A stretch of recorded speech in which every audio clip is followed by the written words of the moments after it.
That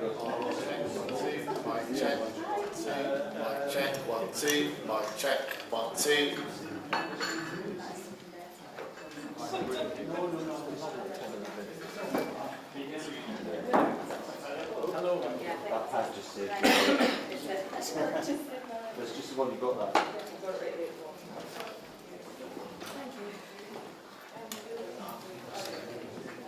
When you're ready.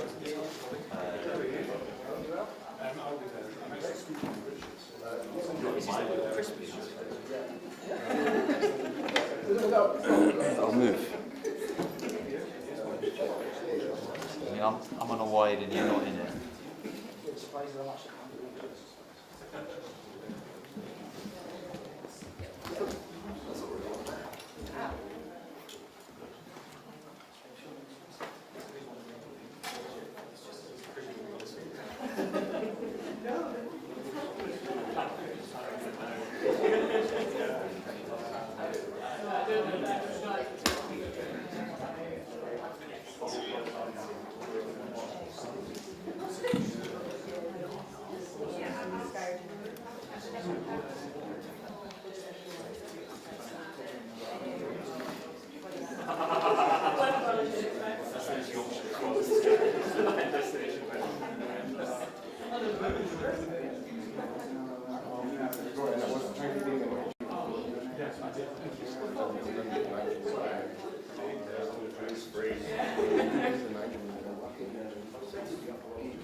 Sudden realization of that.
Yeah.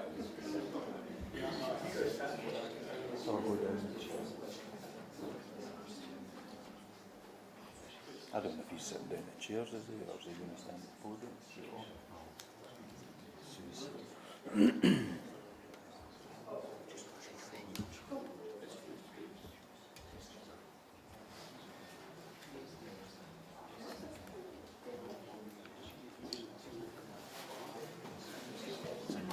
Christmas, 8 minutes.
We're talking Wi-Fi.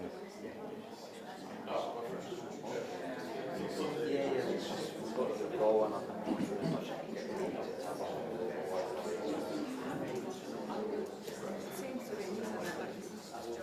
Yeah, it seems like which is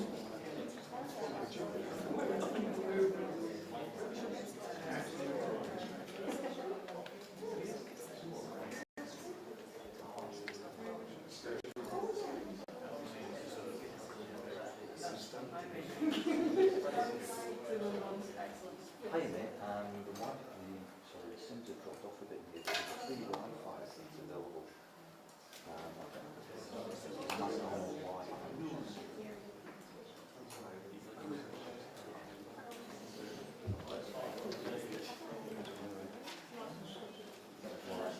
McDonald's Wi-Fi, which is free, there's no problem.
straight to good enough.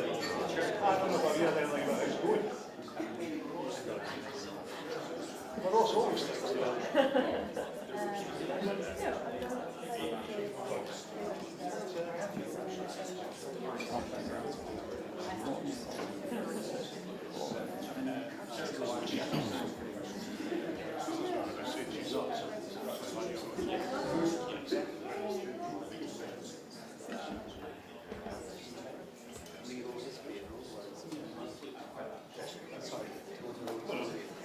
I'm just curious because I'm not sure all the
Right. Yeah, I'm only just getting just getting shown.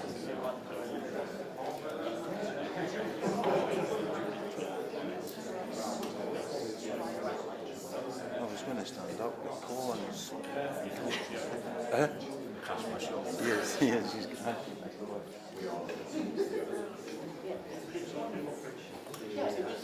one of the things.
Just for a moment. Good morning, everybody. It's my first visit to Scotland since I was recently in Aberdeen, meeting many senior representatives of the oil and gas industry, and of course, since that time, there's been yet more crushing and unnecessary news for the Scottish and indeed British economy. And later on that day, we were pretty much eve of poll for the Scottish Parliament by-election in Hamilton, in which I think it's fair to say the result we got pretty much stunned everybody, including, to some extent, myself. Ross was a great candidate, but we did, I think, in a very short space of time, with relatively limited resources, achieve a remarkable result. And we are, as a party, getting ready for the Scottish Parliament elections next year. We've just had a very big weekend with 200 potential candidates who've come forward, who are going through interviews, who are going through vetting, and we will be taking those elections next year very seriously indeed. and I think our opponents might take us quite seriously as well. Now, you might have noticed that yesterday I did a little press conference at Oxford Airport, which seems to have attracted quite a bit of attention, and is now, it seems to be bringing quite a degree of division within the Labour government itself. You know, firstly, Jack Straw, who was the Home Secretary at a time when we did face a problem with illegal immigration. In those days, it was people basically coming in the backs of lorries. Jack Straw saying we should effectively disapply ECHR.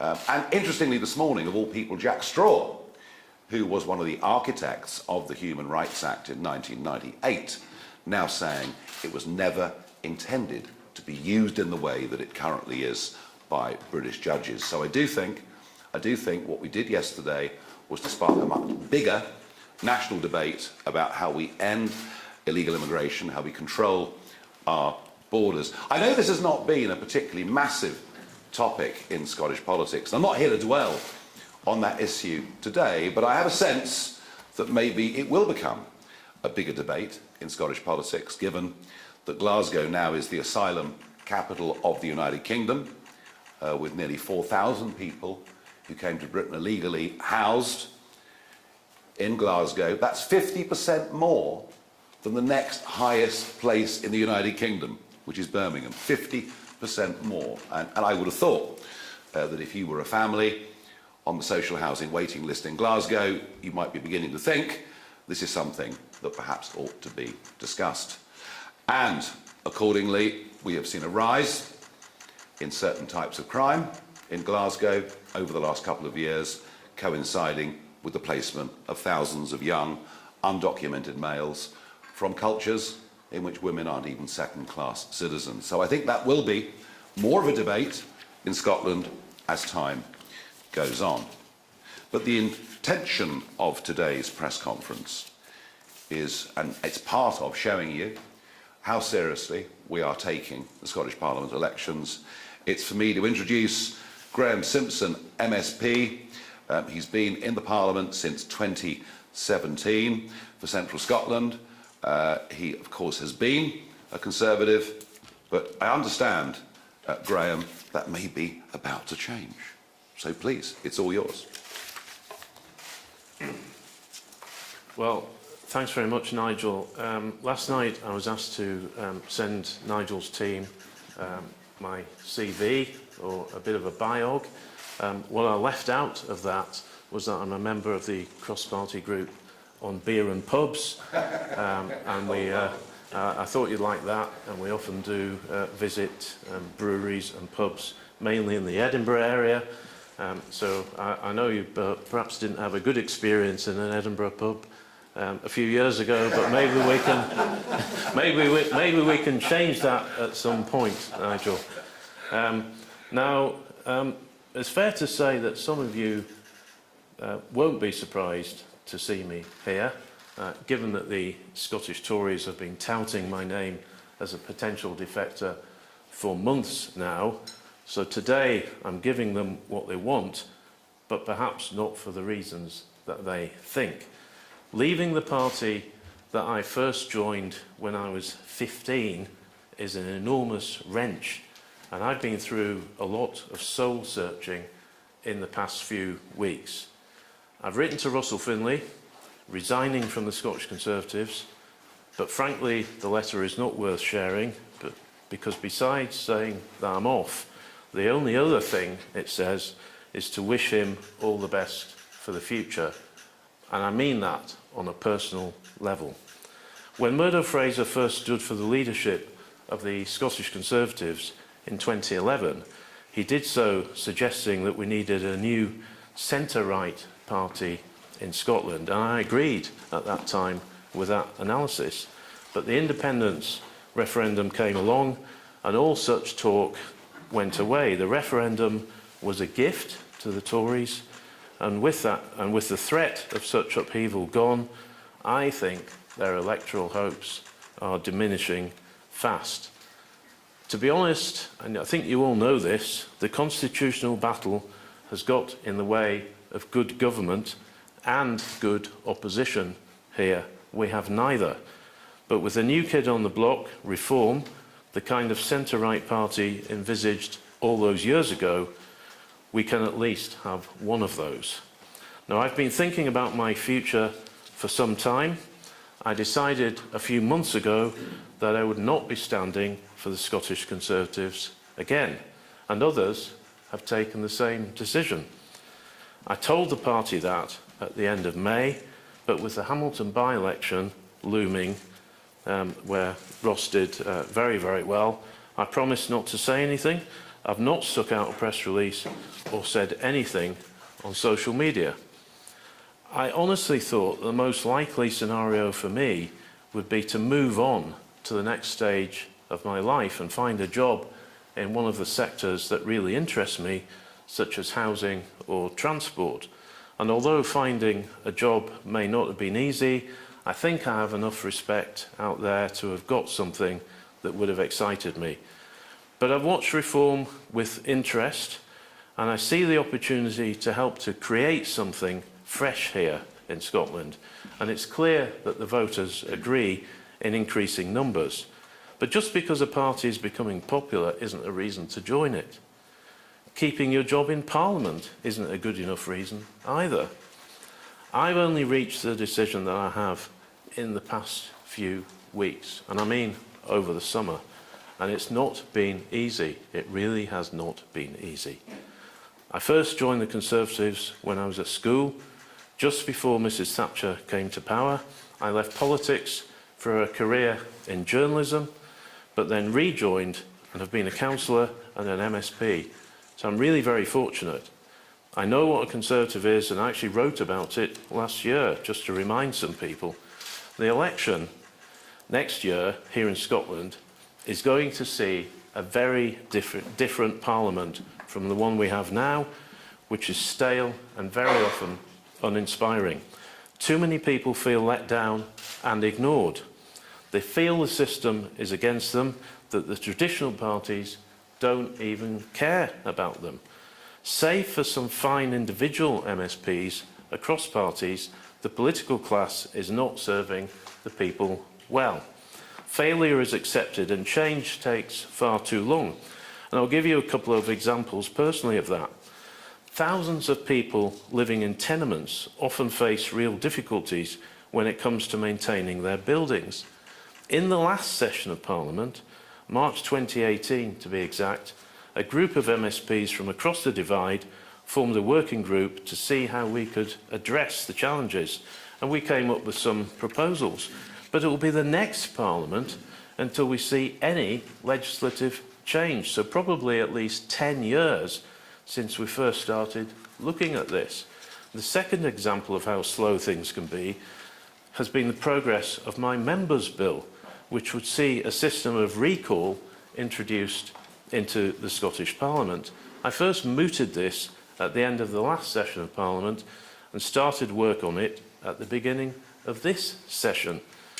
It's badly needed to restore some trust, but we've not even had the stage one debate. It might get over the line before Parliament dissolves at the end of March, and I really hope that my move today does not jeopardise that, as it's far too important for people to play silly games with. This isn't the kind of bitter speech that you might have been expecting, is it? I haven't criticised the Scottish Conservatives or Russell Finlay. For me, politics is about what you can do for people and not yourself. And I've demonstrated that in my 10 years as a councillor in the Conservative bastion of East Kilbride, and since being elected to the Scottish Parliament in 2016. One very recent example was my successful campaign to have the companions of people with sight difficulties allowed free rail travel. That didn't get a lot of publicity, but that's a really positive thing, and it helps a lot of people. I've joined Reform because we have the chance to create something new, exciting and lasting that puts the needs of people over the system, that asks what is going wrong and how we can fix it. The SNP was first elected to power in 2007, so next year will mark 19 years of failure in health, education and transport. Somehow we need to remove them from office and reform can help to do that. Scotland needs fresh thinking, new ideas, and I hope to be at the heart of helping reform shape that offer to the people next year with policies drawn up in Scotland, for Scotland, and designed to fix the mess that we're in. And that's why I'm joining now and not later. I've no doubt that initially my announcement today will spark anger, disappointment, and probably some sheer nastiness. I don't like that aspect of politics, and I'm not looking forward to it. But there are many ex-colleagues who will also understand. And I say to those who have great ideas for Scotland and who may have felt ignored to talk to me. You will find my door, wherever I am put in Parliament next week, open and receptive to the kind of fresh thinking that we need in politics. And over the next few days and weeks, I'll have more to say on what we need to do to fix the mess that the SNP has made and how reform can help to do that. Thank you. Well, welcome. Thank you. Welcome, welcome, welcome. Brilliant. Good. Graeme, thank you very much indeed. And now I didn't know you were part of the pub and beer group. For those that don't remember the story, I came up to Edinburgh in 2013 just to challenge the idea that how could you have independence in Scotland if you wanted to remain part of the European Union? That was the purpose of my visit, only to be surrounded by a very, very angry mob, nationalist mob, really angry, all with very wide pupils. I could never work out why that was. And the police locked me into an Edinburgh pub for my own safety. And there were a couple of old lags in the corner said it's the most exciting thing that's happened here for 30 years. But I have to say the reception I've had in Scotland more recently has been much more positive than it was back in 2013. And why Graeme matters to us, of course, because he's our first MSP, but because he's deeply experienced in the fields of journalism and politics, and I believe he's going to help us significantly in getting our policy platform right for those elections next May. And he's joining us now because he's prepared to put in the hard yards. And it will be important for us, however many of our number go into the Scottish Parliament, to have some people there who can show us the ropes. Otherwise, we'll turn up and just not know what to do. So we're very, very delighted, Graeme, that you've made this decision. And I'm sure if you've been a member of the Tory party for all those years, as you say, you've not taken this decision lightly, but you've done it for positive reasons, not negative ones, and that's great. Now, we have a whole host of questions, beginning with Andrew Kerr from BBC Scotland. Thank you, Mr Farage. Good morning to you. When Richard Tice was here in March, he spoke about net zero. You've now spoken about immigration. The SNP are accusing you of being the architect of the small boats crisis because of your support for Brexit. When it comes to reform and looking ahead to next year, is your party just a two-trick pony in Scotland? And for Graeme Simpson as well, will you resign from the regional list because you were elected as a Tory MSP? Thank you. Oh, I'm a two-trick pony now, not a one-trick pony. Well, that's progress, isn't it? We must be going in the right direction. For years, I was called a one-trick pony. All he ever talks about is the EU. Well, yes, we do talk about the small boats because there is a sense of outrage amongst a very clear majority of the British public on this issue. Firstly, because it's unfair. You know, I touched very briefly on the social housing list in Glasgow, just as one little example. And secondly, because it does threaten our national security. And I'll word this carefully as we're live, but you know, there have been some recent arrests made on suspicion of terrorism offences. And thirdly, because, frankly, people find it unacceptable that if they have HMOs or they have migrant hotels in their area, there is an increase in certain types of crime. And I'm just going to give you a simple fact, whether you like it or not, that an Afghan national is 22 times more likely to be convicted of rape than a British-born person. This is cultural. It's not racial, it's cultural. And I think that's a very, very strong point to make. And and we're now campaigning, of course, on net zero, very much so. It is a self-inflicted wound. It is something of absolute stupidity that is deindustrialising large parts of the United Kingdom. And look, it'd be marvellous if we didn't need oil or gas, but we do. And we're going to for a very, very long time, so why not produce it ourselves? And of course Scotland would be the chief beneficiary within the United Kingdom of that. Plus we've launched a campaign on crime, you might have noticed. We've got Britain's most senior, famous living detective, who's joined us. Colin's joined us, and there have been feature films made about him and books written about him, and we got Vanessa Frake, who's joined us, a very well-known prison governor, regarded as one of the toughest prison governors in the country.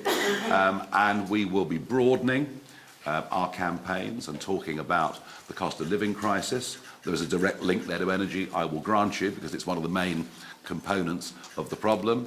And we'll move on, and we'll talk more broadly about the economy. We'll talk more broadly about the tax system. We'll talk about the fact small businesses have been disincentivised.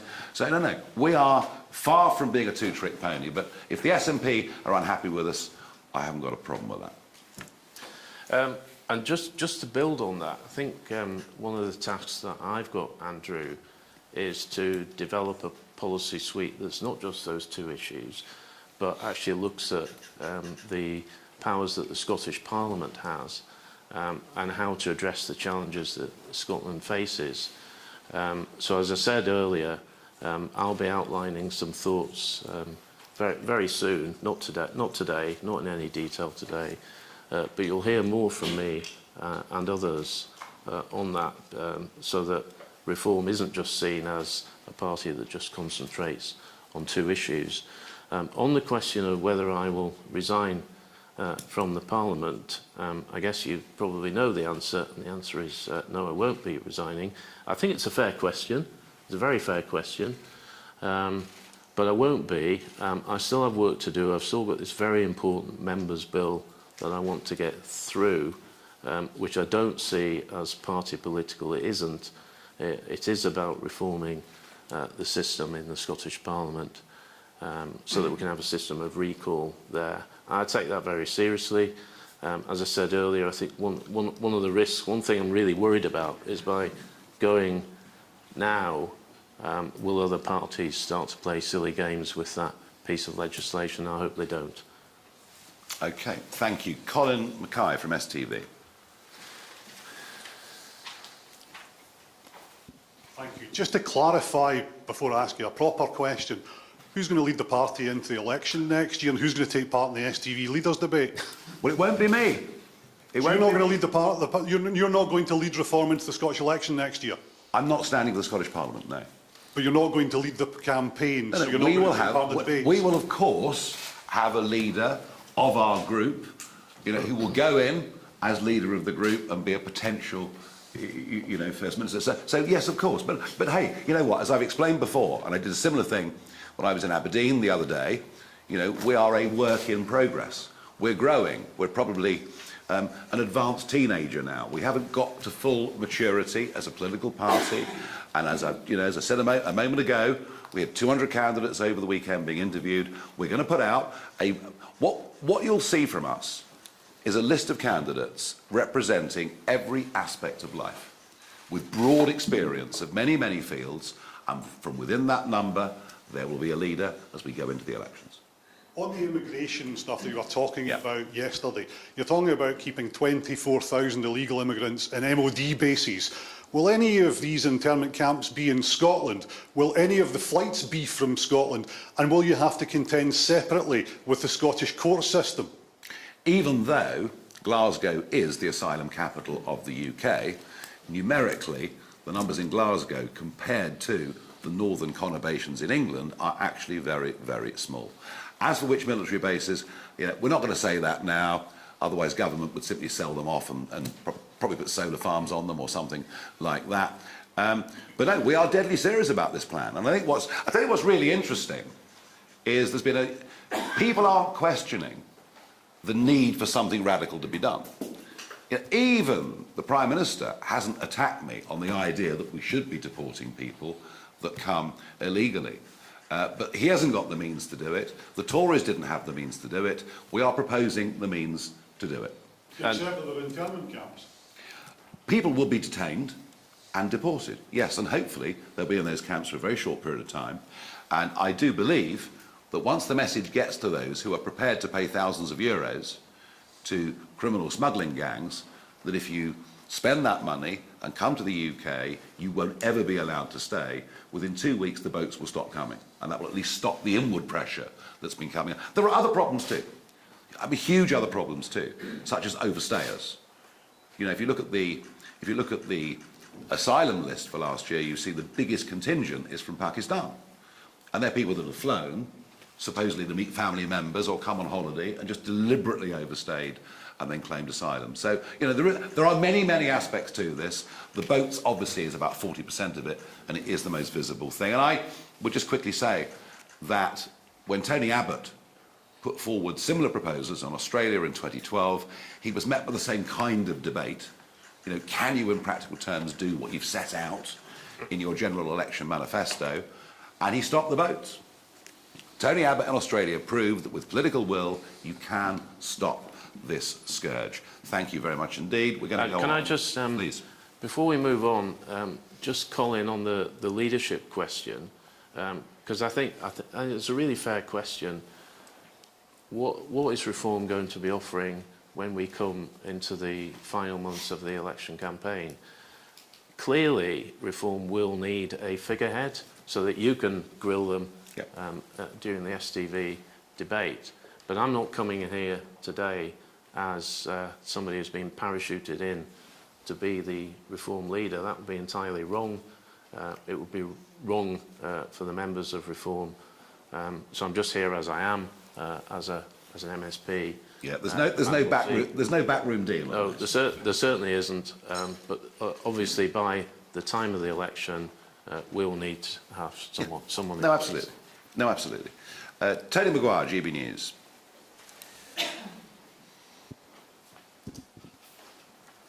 Thank you. Mr Farage, you said that obviously immigration hasn't been a particularly big deal in Scotland, but over the last few weekends we have seen an increasing number of protests outside migrant hotels.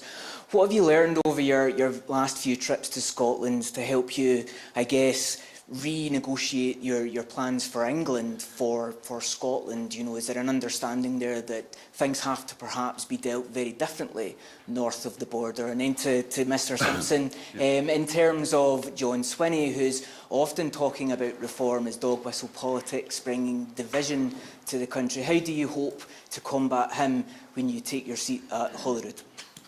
Well, clearly there are some areas that need to be dealt with differently, but there is also, you know, a lot of commonality. There hasn't been a great debate about immigration in Scotland because, frankly, you know, none of the parties in Holyrood have wanted to have that debate. So we've not really been having it. You're right. Over the last few weeks, there's a growing awareness of the issue, and I predicted from the podium a few minutes ago that I think that debate will get bigger. Inevitably, it will get bigger. But I think, you know, I think the one thing that Scotland gives England an example of is the sheer stupidity of not aiming to be self-sufficient in energy, because clearly the Scottish economy stands to benefit far more from oil and gas than other regions or other parts of the United Kingdom. And I think it's absolutely tragic and self-defeating and stupid what we're doing to the North Sea. It just makes no sense at all. It is absolutely crazy on every single level. Economic madness. And the argument that wind power makes us less reliant on other sources of energy from around the world just is not true. The national grid is not fit to deal with intermittent renewable energy. And frankly, if you look at what's happened to energy costs with wind, one of the biggest lies we've been told is that it would give us cheaper energy. It does not. And right at the minute, there's another big round being negotiated for wind contracts. We'll find out what the final auction prices are, but there's no good news in it at all. With regard to how I'll deal with John Swinney, I get on with Mr Swinney as I get on with most people. He knows me well enough to know that I don't indulge in dog whistle politics, as you describe it. He would have a job making that one stick, but he'll probably try. But I'll take my place in the Parliament next week for First Minister's questions. I'm not sure where I'll sit yet, but probably won't be with the Conservatives, although actually there's no rules on that in Parliament. You can sit wherever you want, so maybe I'll decide on the day. I'm sure Mr Sweeney will have some fun, and I'll enjoy listening to his jokes on the day. Yeah, but he might be surprised how many SNP voters might actually vote for you and vote for our party next year, so I'm sure he will have a go. Yes. Right, let's move on. James Cook, BBC National. Thank you very much, Mr Farage. Scotland faces, in common with other parts of the UK, a demographic issue in terms of a shrinking share of the working age population and a falling birth rate. Given that, in a flatlining economy over many years now, doesn't the Scottish economy really need more migration, whether that might be legal migration, but doesn't it need more migrants rather than fewer? And just, if you don't mind, for Mr Simpson, I'm sorry, I didn't quite follow, I'm so sorry, your logic in terms of staying in Parliament, because I understand that if one is an MP or if one is elected in a constituency, that to a certain degree one has a contract with those voters, and you can say, well, they voted for me. But no one voted for you, did they? They voted for the Conservative Party. OK. Do you want to go with that first? Yeah, absolutely. You're right. I was elected on the Conservative list. That's why I've been uneasy with this decision. I am uneasy with it, but the rules say that you can stay. Now, maybe we should look at the rules, but we've had recently Jamie Green has gone from the Conservatives to the Liberal Democrats, and he has stayed on as an MSP. I think that it's maybe something that the Parliament should look at, but I was actually asked this very question when I appeared before the Standards Committee to talk about my bill, and I was asked, you know, should someone in the position that I'm now in have to stand down? My answer was, well, I don't think they should, because people can leave parties for many, many reasons. You know, you may have been finding life very uncomfortable in your workplace. I'm not in that position. The Conservatives haven't made life uncomfortable for me. But I do think I've got work to do. So I'm sorry if it upsets folk, but I'm staying put. Yeah, I mean, people leave parties, but equally parties leave people as well. And perhaps as a long-term Conservative, maybe that's how you feel to a certain extent. Yeah, this has not been an easy decision. No. I'm not pretending otherwise. No. On falling birth rates, I mean, it's a very fair point. Where are the workers of the future going to come from?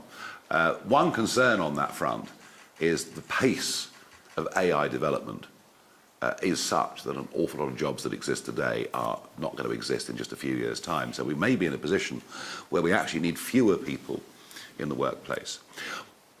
But on the subject of skilled migration, I mean, look, you know, if people come into Britain and they've got skills and they integrate and they contribute, then no one's got a problem with that, provided the numbers are at a sensible level. The problem, you know, if we're moving on to legal migration very quickly, is that a Conservative Party that promised net migration of tens of thousands a year gave us net migration of up to nearly 1 million a year. And amazingly, of the last 3 million that came into Britain from outside the European Union, fewer than 20% are in work.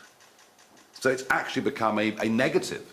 Even the argument, look, expanding population, pressure on services, lack of integration, but don't worry, Nigel, because it's an economic benefit, and now it's not an economic benefit, and everybody knows it. So you know, I get the point, but I think the jobs market is going to go through some quite revolutionary change within the next 5 years, and it's something that government's going to need to think about and adapt to. And of course, one of the answers is that while Scotland maintains, or should maintain, its more traditional oil and gas industries, it also needs to think about becoming a hub for the new evolving world of AI and tech, because that's where the future is. And I'm afraid the entirety of the United Kingdom is falling badly behind on this race, to my great regret. Thank you very much. Let's move on.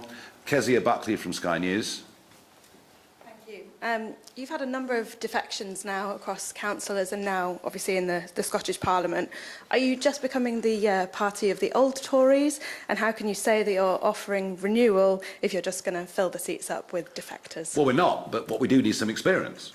You can't just send people... I mean, if you look at the county councils in England that we won, you know, where we're doing best is where we've got some people that actually have been on those councils, have been in cabinet, who know the ropes. So we do need some people to help us. I'm absolutely not going to allow this to become the Tory Party 2.0. But and I'm not going to be a vehicle for those just to rescue their careers in Parliament. And I thought, Graeme spoke to that point actually quite strongly. Just getting re-elected wouldn't be good enough for him anyway. He's got the ability to do many other things in life. So, we'll be very selective about who comes. And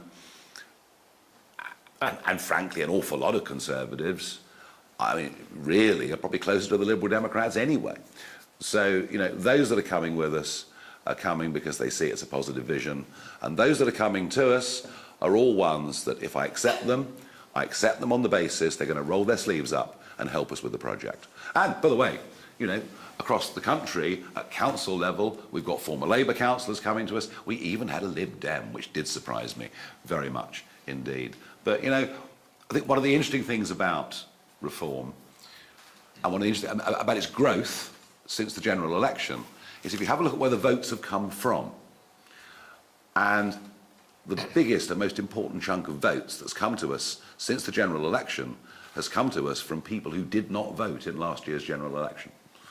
So it's a really interesting cross-section of people that are coming to us across all ages, and actually, a much more breadth of the political spectrum than perhaps you would naturally assume. And actually, I would make the point, Kezia, that when I hopefully stand next year, if I'm selected, and that hasn't happened yet, there is no guarantee that I'll be elected. So I'm going into this with no guarantees of being elected.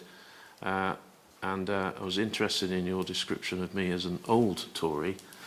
I don't feel that old, but you'll all want to know, but I'm 61, which I know will surprise. That's a terrible age to be. Will surprise a lot of you. I don't know whether that's old, Kezia. Older than you.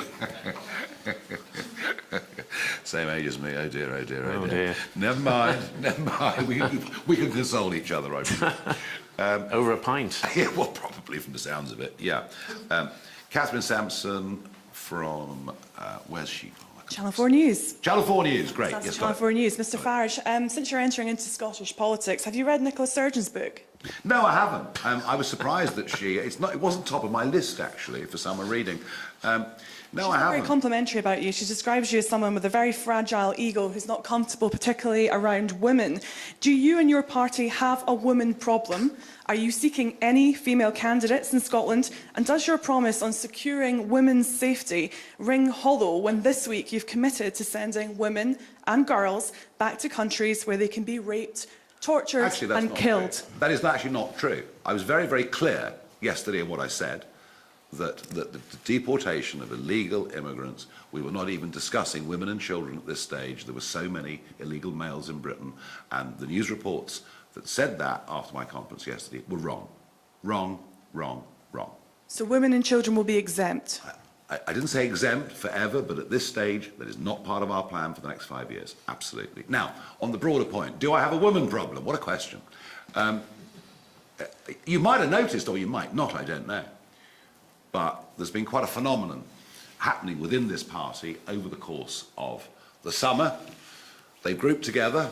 They're called Women for Reform, and you will now see them appearing increasingly on national television, in national papers, and there's been a lot of women have joined us over the course of the summer, particularly. And we have a female MP, of course, in Sarah Pochin. We have, a female mayor in Greater Lincolnshire.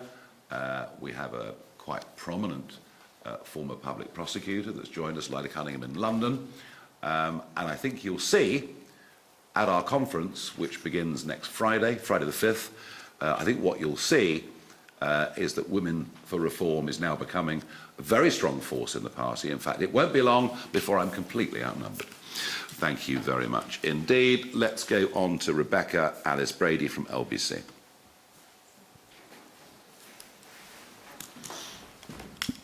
Thank you, Mr Farage. You say deportation would help keep women and girls safe in the UK. Yet this morning, despite you just saying that your comments weren't about women in the next 5 years, Richard Tice told LBC and he suggested female asylum seekers should be deported to countries where their safety can't be guaranteed, countries like Sudan, where rape can be used as a war tactic. Are you saying that his comments were wrong? It won't be happening in the first 5 years of a reform government. But was he wrong? It's just not our priority. Does women's safety only apply to women in the UK for you? Our primary target is to worry about women and girls on the streets of this country, less than what the countries are like that we're going to deport these men to. It's all about priorities, and it's all about, frankly, given the mess that we've had with this over the last few years, it's all about whose side are you on? Are you on the side of British people and their safety? Firstly, on the streets, but secondly, at a national security level, which I'm very concerned about? Or are you on the side of a series of completely outdated treaties and courts of dubious distinction? OK, let's move on. We've got Craig Megan from PA. The font's so small I can't read it. Hi, last time you were in Scotland, you suggested scrapping the Barnett formula. Is a vote for reform a vote to cut billions from Holyrood's budget and ultimately make Scots worse off? No, I just said anything that's been in existence for 60 years needs to be looked at. You know, and wouldn't it be great if the Scottish economy was at a level? It'd be great if there was no need for subventions, because if that was the case, Scotland would have become much wealthier. Some would even say that Scotland would have been made again. So that was what I was saying, is, you know, the reason we have this is that the Scottish economy is lagging. I mean, there isn't that much to be proud of, frankly, in the rest of the UK economy either. But, you know, we would want, and we will, and I touched on it earlier, but helping the oil and gas industry, helping small business, being pro-business, being pro-investment. And to do that, what you need are some people in politics who've actually run businesses, who actually understand how these things work. And there's been an absolute dearth of that in Scottish politics and in national politics too. So you can promise Scots that you won't cut Holyrood's budget? We're not here, I'm not here to slash billions from Scottish budget, but I am here to try and help a group of people get into Holyrood, into a powerful position next May, who think about things very, very differently. People who also don't want to slash Holyrood's budget, but want to see Scotland performing better so that we earn more money in Scotland. Yeah, I mean, that's just, you know, again, a positive, not a negative. Conor Matchett from Scottish Sun. Hi, Nigel. You've already referenced the stuff around Glasgow being the asylum seeker capital of the UK. The local council says it needs more help from both the UK and the Scottish governments. What would you do? And in general, how would you describe the situation in Glasgow? And Graeme, in March, one of my colleagues asked you if you were defecting to reform. You said, don't be silly. What's changed? And are any of your former colleagues thinking about following your lead? And if you had your pick, who would you choose as reform? Right. Well, it's your chance to damn someone's career. Right. So I'll tell you that. Yes, I remember that. I said don't be silly because I wasn't thinking about it then. But I have since, and as I said earlier, I've done some deep thinking over the summer, and really in the past few weeks I've arrived at that decision. So yes, I've been fending off all these rumours about me joining Reform when they were untrue, and if I've told you they're untrue, they were untrue. It's true today because I've clearly joined. I would like former colleagues to consider what I've said. I'm not going to embarrass any of them by naming any of them. Very good. Were you surprised that he was here today? No. Well, there we are. Well, at least we kept it secret. It didn't leak, did it? I mean, I think we're quite proud of that, you know. The solution to the Glasgow problem, they wouldn't be there if we were in charge. They wouldn't be there. And the very idea that an undocumented young male should be coming into this country, put in a 4-star hotel, given free dental care, medical care, and free to walk the streets when we've no idea who they even are. Absolutely crackers. And by the way, all over the world, if you enter a country illegally, you are banged up and deported. It's what normal countries do. We're asking for this to be a normal country. And it's really, as I said, really interesting to see that Jack Straw, you know, is also making that point today.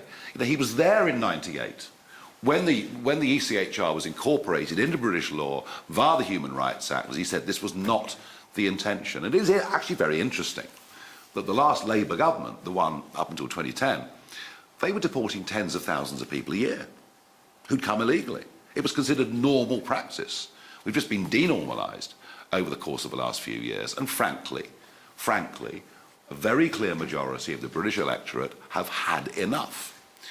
And if this is not dealt with, it begins to break down the social contract that exists between the governors and the governed. It begins to destroy confidence that democracy actually ever changes anything when both parties give you the same thing. And I think there is a genuine threat to public order if these fears are not assuaged. And I think what we're doing actually is a positive contribution to this debate. And I can see already from yesterday we've shifted the centre of gravity of the national debate on this issue. Sorry, Nigel, you talked yesterday about it being an invasion of the UK. Is that the sort of language you use to describe Glasgow? Well, I used the word invasion in 2020. I said, if we don't do something, there will be an invasion. And I was laughed at. Well, I'm used to that, of course. But, you know, and 180,000 people later, you can choose whatever word you choose to use. 4,000 people in Glasgow, you can choose whatever word you choose to use. Right, moving on. We're going to go to David Walker from the Scottish Daily Express. Hi, Nigel. A couple of things. On immigration, do you believe there's a different attitude towards immigration in Scotland compared to England, and do you think it's changing, and why? On the second point, you said that you're going to fix the mess the SNP made in Scotland, but a vote for reform splits unionists' vote would bring the SNP back into power. So how are you going to fix the SNP's mess? And you said you're going to be in a powerful position next year at Holyrood. How define powerful position? Okay. Look, it's very interesting. You know, if you look at the social attitudes survey, for argument's sake, Scotland is not very different to England when it comes to the immigration issue, and especially when it comes to the illegal immigration issue. Attitudes are not dissimilar, north and south of the border, despite the fact, you know, Scotland has not suffered from the population explosion that has happened in many, many parts of England. So, you know, that particular pressure you've not seen. So is the level of concern as high as England? No. But is it comparable on social attitudes? Yes. The main reason there's not been a big debate around this is because just no party in the Scottish mainstream has chosen to debate it. They've just found it too awkward and thought they'd rather brush the whole thing under the carpet. As for what we could achieve next year, look, you know, I repeat the phrase, we are a work in progress. What would a powerful position be after the May elections next year? We'll be in a position, you know, it would be in a position where we were strong enough to get rid of an SNP government. What does that mean? How are you going to get rid of it? Well, let's see how the numbers, let's see how the scores on the doors work. A Labour minority government then? Well, I mean, you know, Mr. Sawa and I don't necessarily get on that well, but it's remarkable after elections what mathematics can do. Let's see. And anyway, why would Labour beat us next May? We're going to beat them, so there you go. Yeah, all right, I completely agree. And I think at this point, we shouldn't be talking about who's going to do deals with who. And I can tell you now, if I'm at the table talking to anyone, I won't be giving a running commentary next year on what is going on. But my position is, and Reform's position is, here in Scotland, is we need to get rid of the SNP. Yeah. And by voting Reform in great numbers, you've got a greater chance of doing that. Absolutely. Thank you very much indeed. Tom Gordon, Scottish Daily Mail. Thank you, Mr. Farage. After your event yesterday, Elon Musk took to social media to criticise you. He said, Farage is weak sauce who will do nothing. What's your response? Yeah, well, actually, Elon Musk took to social media to praise my speech, to say, go, Nigel, go. And within a few hours, he changed his mind. He was busy launching a rocket yesterday, which I'm pleased to say was a great success. And I do admire him in many ways, but his inconsistency is quite astonishing. Talking of inconsistency, you denied you had a women problem. but when you were introducing Graeme, you said he matters to us because he's our first MSP. Yeah. He's not your first MSP.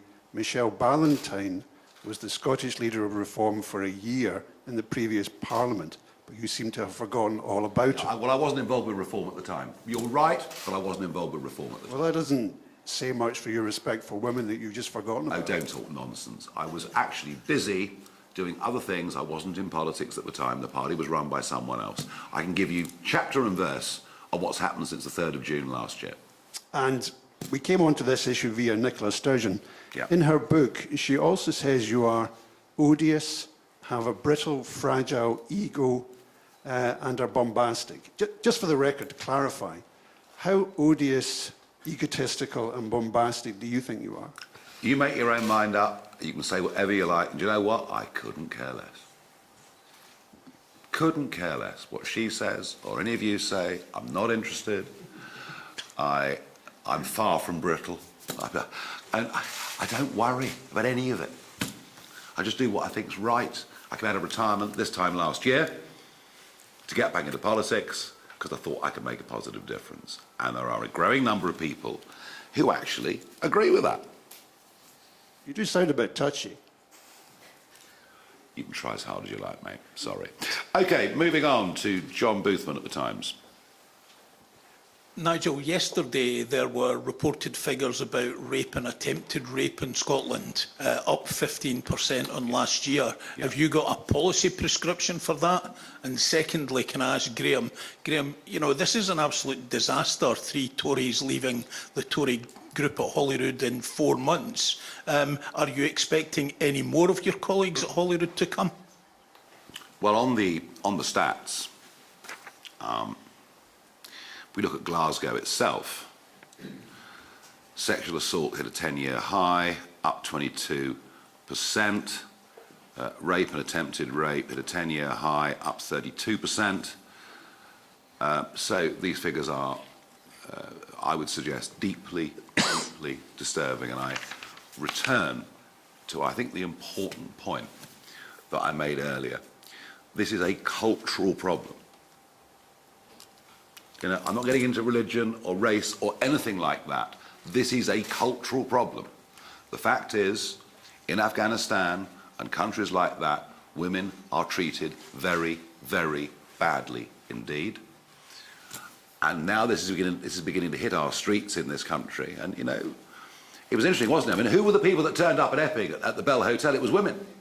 You know, we've had a couple of women questions in the audience. It was women that turned up outside the Bell Hotel. It was mothers and grandmothers that turned up outside the Bell Hotel, simply saying, up with this, we will not put.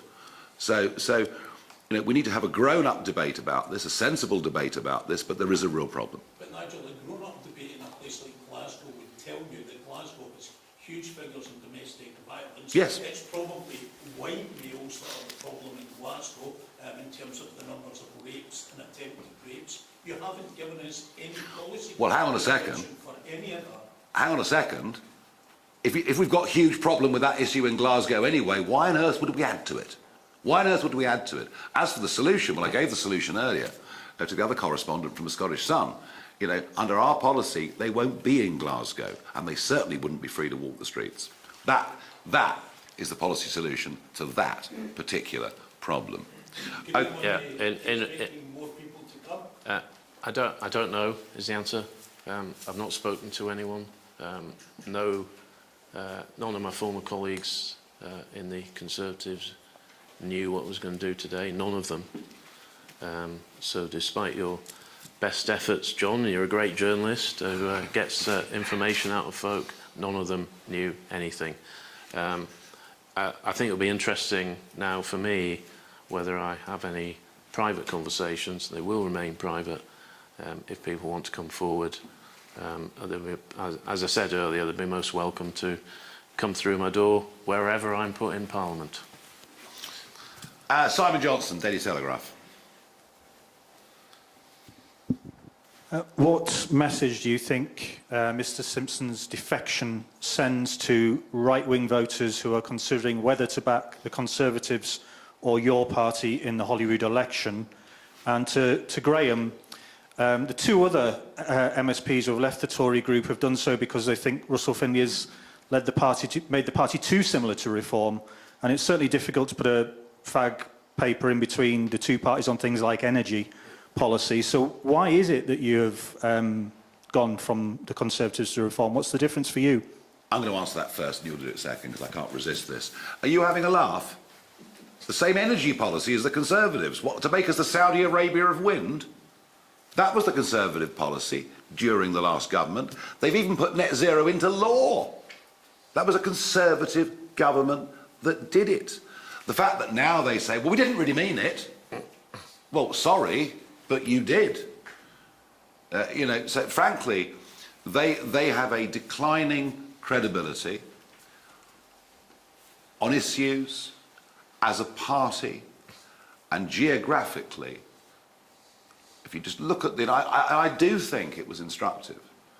You know, I did think it was instructive what happened in the Hamilton by-election, because they actually had quite a strong candidate with a local following, and still they're back down at sort of on the edge of saving deposits. And in other elections we've seen around Scotland, by-elections around Scotland, the Conservative vote has fallen to derisory levels. And I think that next May, the Scottish Conservatives will do so badly in those Scottish elections that they will cease to be a political force in Scotland. And I think we may see the same result happening in Wales, parts of Northern England, and elsewhere. And it's very interesting because, you know, you mentioned that some MSPs go in one direction and some go in another direction, and everyone says, oh, well, you know, the Scottish, or the Scottish Conservative Party, or the National Conservative Party, it's a broad church. Well, it is a broad church. The trouble is it has no religion. It doesn't actually have a faith that binds anything together. And I just get the feeling that, no, I genuinely believe that what will happen here next May for the Conservatives is pretty much a wipeout. And I wrote a piece last year which none of you picked up on, but if you had, you'd have got some headlines out of it. And I wrote the piece because I felt that there were a number of people in the Scottish Conservatives who didn't necessarily appreciate what it was to be a Conservative. So listen, Simon, I can send you the link if you want to read that and pick over it. I'm not here today, as I made clear, to criticise Russell Finley or the Scottish Conservatives. I don't want to do that. It's Russell's problem now. I want this to be a positive thing, and I'm going to be working on policies very, very quickly, and you'll see a clear difference between us and others. Excellent. Simeon Kerr, Financial Times.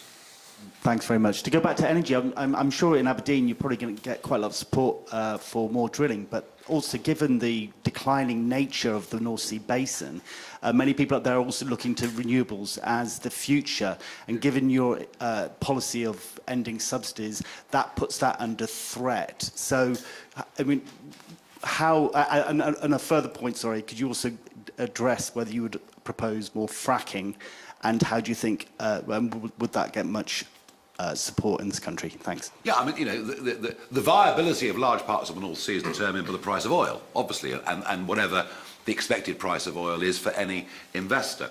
There's still viability there, and given the state the world's in, it wouldn't be surprising if there weren't further energy shocks at some point over the course of the next few years. Should we be fracking? Well, you know what? Countries that frack get rich. Countries that don't frack get poor. And the problem with renewable energy is twofold.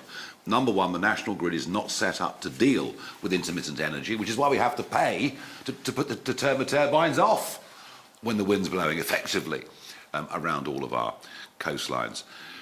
We can have renewables, but we have to accept expensive energy for families and the continued deindustrialisation of Britain. And if renewables can work without subsidy in a genuine market, that's fine. But the truth is, and you know it, and I know it, they can't. That's been the case for a very, very long time. So if renewables can stand on their own 2 feet, fine. I don't believe they can, and I don't think, as I say, the grid is set up to deal with that form of energy. The grid's being reinforced now, so by the time of the next general election, there will be a better functioning grid. If we had carbon-free electricity, it would cost over a trillion, and maybe nearer 2, to upgrade the entirety of our grid, and that would guarantee the most expensive industrial energy prices in the world, which we have now, and it would guarantee it for the next 2 decades. And we would literally, and we are deindustrialising anyway. You know, we have the most, and I repeat the point, we have the most expensive energy industrial prices in the world. In America, a unit price, a unit cost of electricity for a manufacturer, for anybody in business, is 25% of what it is in the UK. And much of that has been because of their shale gas boom. And, you know, Ed Miliband will say, oh, it's all about global prices. Well, actually, with gas, it's not. We don't have a global set gas price in the same way that we do for oil. But it is, you know, you raise that question, and I think it is a very, very big, important economic debate, but I think it's also a very big, important strategic debate as well. Moving on to Louise Wilson from the Holyrood magazine. Hi there. Since the general election last year, you've lost a couple of MPs, and then since the local elections in England in May, you've lost, I think, about a dozen councillors, half of those having resigned as councillors altogether. So, ahead of 2026, how do you expect Scots to look at that and have confidence in your candidates? And then I guess to Graeme, if you are re-elected next year, is part of your job to try and keep the group together? Well, we had to, I mean, you know, in short order, we had to fight the English county elections, which meant finding 1,630 candidates. And we did actually put in the field more candidates actually than the Labour and Conservative parties, which we were proud of. And we, you know, did our professional vetting. We didn't have huge horror stories about nightmare candidates, things that had occurred in the general election in 2024. Frankly, I think there were people that said, we'll stand for you, just to make up the numbers, who just never wanted to be elected and suddenly realised what the responsibility was. As for the national level, well, sometimes things go wrong. You know, as one of those MPs that's left, I would never have had as a candidate, had I been party leader, but I wasn't. You know, I inherited that and I've taken it on from there. By the way, I'm not knocking Richard Tice. He kept the party going. You know, he lent it £1 million of his own money just for it to survive during those years. But it was kind of a bit on care and maintenance. And what I said was, when I got elected, that I would democratise and professionalise the party. And that's the path that we're on. I've given it a constitution. We now, as of last week, have an elected board. You know, we are taking it. But the difference with Scotland is we don't need to find thousands of candidates. I think the maximum number of seats is 129. You know, and we've already got hundreds of people coming forwards. I'm pretty confident we can do that. As regards to next year, there will obviously be, I think, a pretty healthy cohort of Reform MSPs. Hopefully I'll be one of them, but I've been around long enough in politics to know that it can sometimes be difficult to manage people. So one of the skills of leadership, and if I was in any kind of leadership role within that group, is to manage folk. So I think I'm pretty good at that. One of my main worries, as far as you're concerned, though, Louise, is the Holyrood Magazine Awards coming up, where I'm on the shortlist for 2 awards, and I hope there's not an emergency meeting of the awards committee now, should I have won any of those, to reconsider. Very, very good. Paul Hutchian from a Daily Record. Thank you. If you look at the opinion polls, Reform UK are doing much better in England than they are in Scotland. So I was just wondering, why do so many Scottish voters find you to be so repellent? And secondly, you've always been a Putin fanboy. Are you hopeful that Russia gets to hold on to the land that they illegally seized from Ukraine? Yeah, it's a delightful tone of questioning. Thank you so much for coming along and making our morning. I think it's absolutely marvellous. I have absolutely condemned the Russian invasion of Ukraine. Interestingly, you base that falsehood on one interview I gave in 2014 when I said I admired him as a political operator but didn't like him as a man. Just a few years before that, he was given a state visit to Buckingham Palace. He was welcomed by a Labour government. He was welcomed by the Queen. In fact, he met the Queen again just a few years later. So one comment taken hopelessly and completely out of context. Now, I'll repeat, for your benefit, that in 2014, in one interview, I said I admired him as a political operator, but not as a human being, that I didn't like him and I wouldn't like to live in Russia. Is that why Scots find you so repellent? Do you know what? I mean, that is so low grade, it's almost astonishing. We are doing remarkably well in Scotland.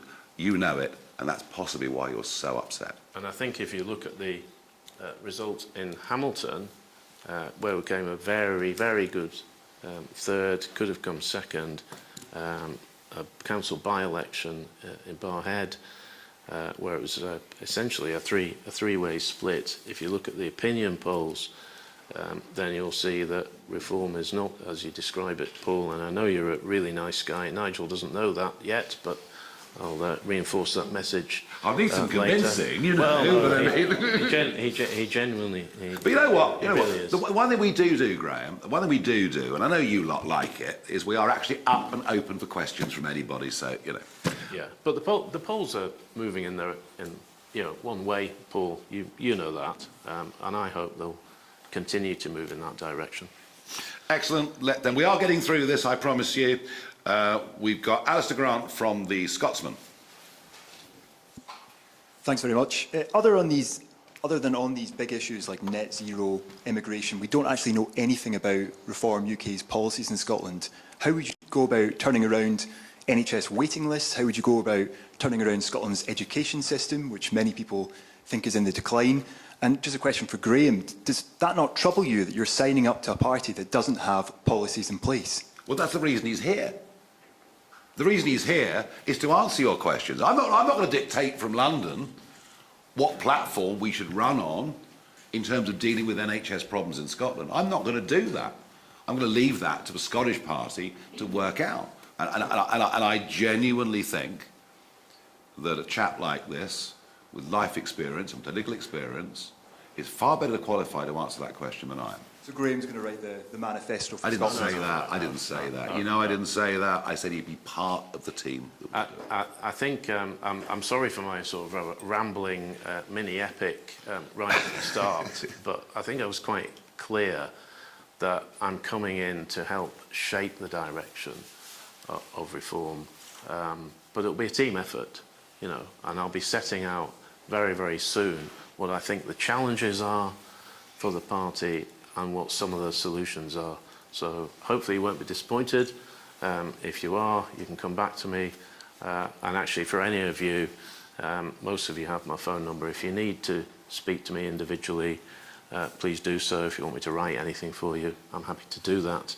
But we're not at the point now of announcing a manifesto. That will be worked on, but it'll be a team effort. We're a rapidly growing and a rapidly evolving political movement in Scotland, and today's part of that. Just a very quick process question.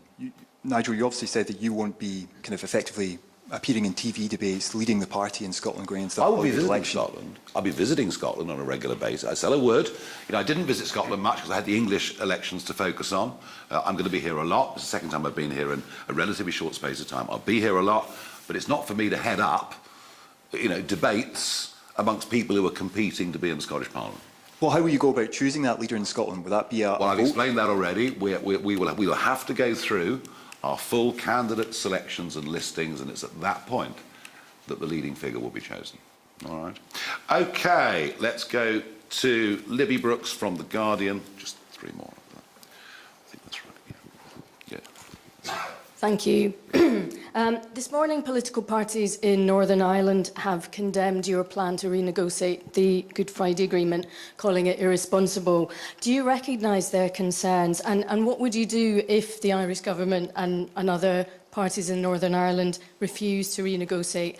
And for Graeme, I mean, you've been sort of talking about this challenge that you have now to develop a suite of policies. Can you tell us what your top three priorities will be? The Northern Ireland situation is deeply complex, and I made great reference to that yesterday when I gave that speech and answered questions at Oxford Airport. And we understand that, what Blair did was to write the ECHR into absolutely everything. It was sort of his way of making sure we were embedded into the European Union for eternity. So yes, there is tidying up to be done, and I did say yesterday very, very clearly we would not be starting with Northern Ireland.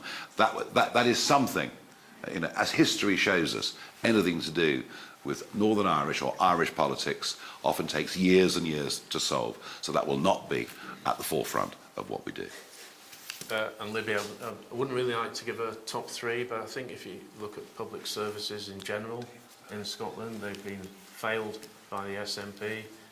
I mean, I think I'll be talking about soon health, education, transport, housing, things like that. So it's not a top three. I'll be looking at everything across the suite and working with colleagues within the party and people without the party. And I know from my very short time of being involved with reform is there is a lot of outside interest in speaking to this party. Yeah, no, there is. In Scotland. There is. In fact, we've seen already today business interest coming. People want to meet us, want to talk to us, and want to talk about policy. Andy Phillip from the Press and Journal. Over here. Graeme, just you have Aberdeen roots, and I just wanted to take it back to energy, however short those roots were, I don't know, but is there room at all for a just transition into renewables in the North East for the economy there, or would you advocate for a complete U-turn and a real focus on oil and gas?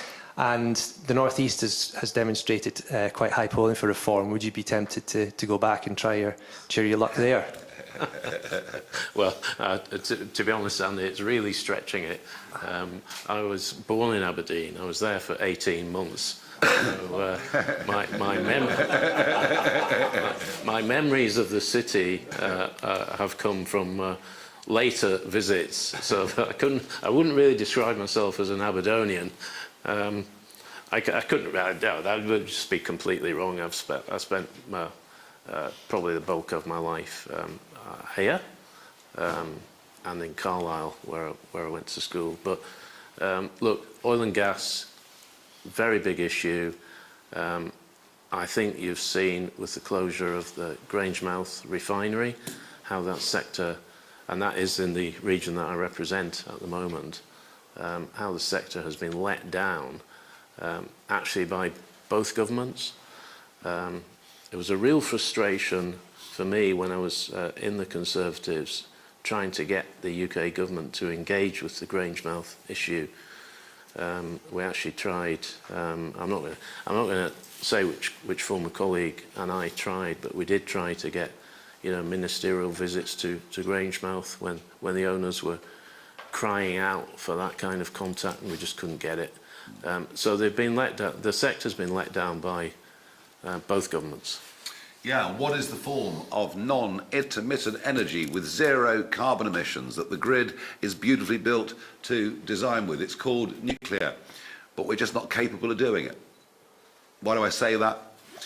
South Korea, without any concessions to safety or compliance, is able to do nuclear energy at 25% of the cost that we're able to. We're currently embarked on the Sizewell project. We're currently embarked on the Hinkley project. Sizewell was going to cost 20 billion, now it's 40 billion. And long term, I do think nuclear has to be our future, but we have to try and make it financially competitive. And the first thing I do, I think, is ring the South Korean Prime Minister and say, come and give us a hand. Well, nuclear should be part of that basket. But as you all know, we can't have nuclear here in Scotland because the SNP has ruled it out under planning rules.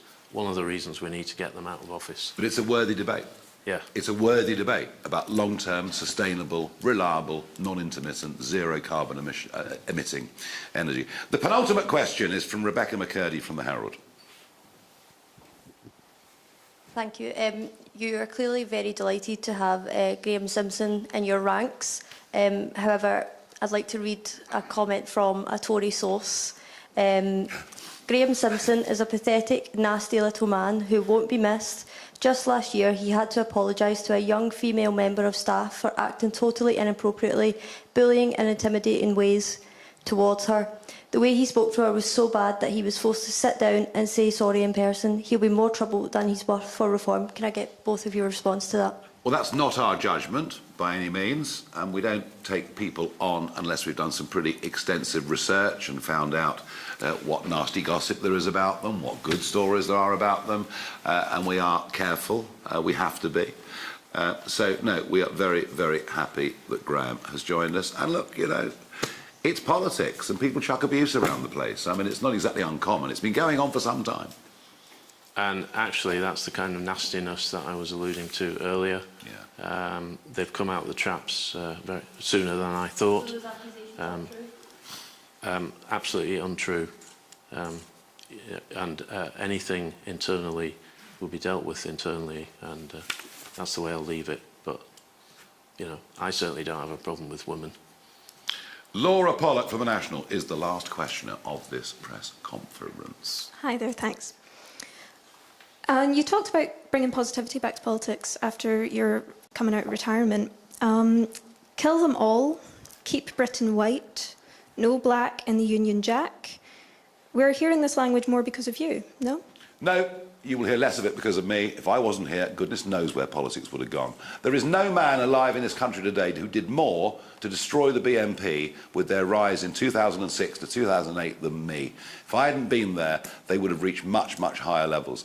I am the antidote to the far right, and as you know very, very well, I have always, whichever political parties I've led, and this one in particular, I've always said no to people who I genuinely think come at this from a nasty, hard right disposition.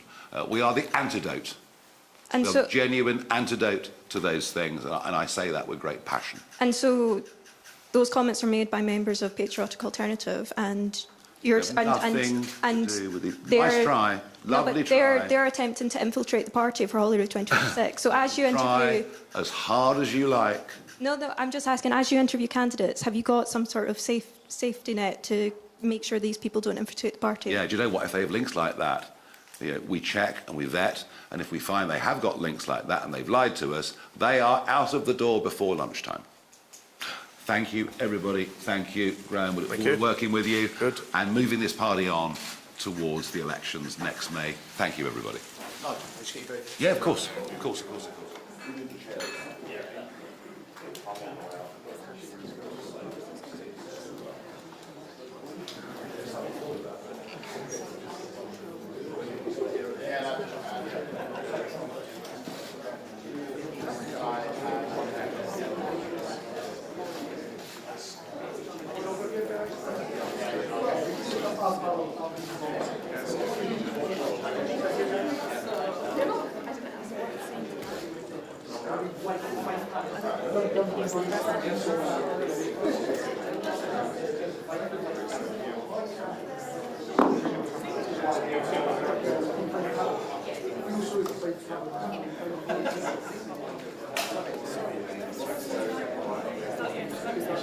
You want to do the pool?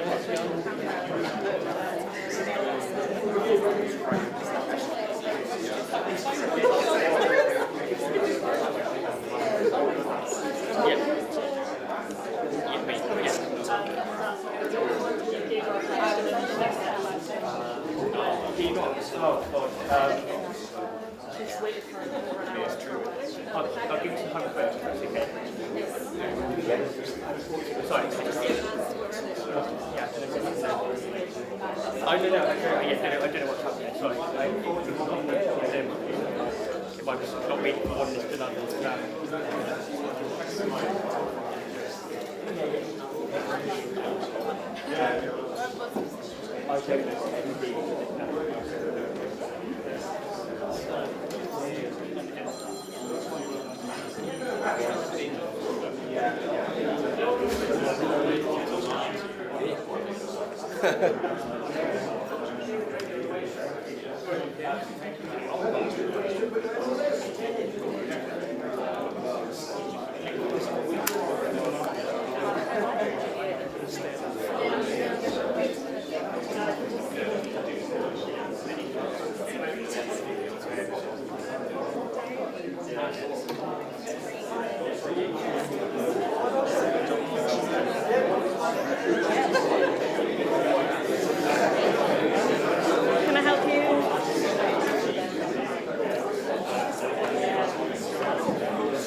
This is national pool questions, isn't it? Yeah, of course. Yeah.